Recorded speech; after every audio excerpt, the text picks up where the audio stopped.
చాలామందికి ఉన్న డౌట్ ప్రెగ్నెన్సీలో ఏం తినాలి, ఏం తినకూడదు, ఇది తినొచ్చు, అది తినొచ్చు, అది ఇది అని చెప్పి భయపడిపోతూ ఉంటారు. సో భయం ఏం అవసరం లేదండి. మనకి ఏదైతే తినాలనిపిస్తుందో ఈ టైంలోనే తినేసేయాలి.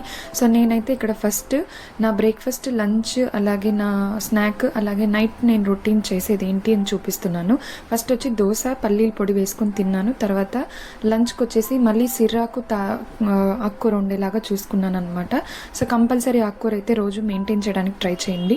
అండ్ 3:30 అలా టైంకి నేను స్వీట్ కార్న్ అయితే తిన్నాను.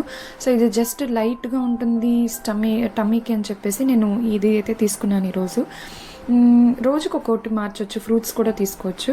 అండ్ నైట్ వచ్చేసి ఇది నా డైలీ రొటీన్ అండి, ఒక్కరోజు కూడా మిస్ చేయను. ఎందుకు చాలా బాగా యూజ్ అవుతుంది. ఇప్పుడు వచ్చేసి ఎండు సొంటి పొడి. సో ఈ సొంటి పొడిని పాతకాలం పద్ధతిలో వాడేవాళ్ళు. ఇవి ప్రాసెస్ కూడా నాకు తెలియదు, అమ్మ చేసి పంపించింది అనమాట 5th మంత్లో. సో కాబట్టి నేను ఇప్పుడు అయితే యూజ్ చేస్తున్నాను దీన్ని. నైట్ డిన్నర్ అయిపోయిన 1.5 అవర్ తర్వాత నేను హాట్ వాటర్ని తాగుతూ దీన్ని తింటానమాట. సో నాకు ఇది ఈజీగా డైజెషన్ అవ్వడానికి, అలాగే నాకు పెద్దగా కాన్స్టిపేషన్ ప్రాబ్లం ఏది రాకుండా నాకు హెల్ప్ చేస్తుంది. సో ఈ ఒక చిన్న డబ్బాలో మనం పొడి పెట్టుకున్నామంటే అంటిల్ 9th మంత్ వరకు మనం దీన్ని యూస్ చేసుకోవచ్చు. Thank you for watching.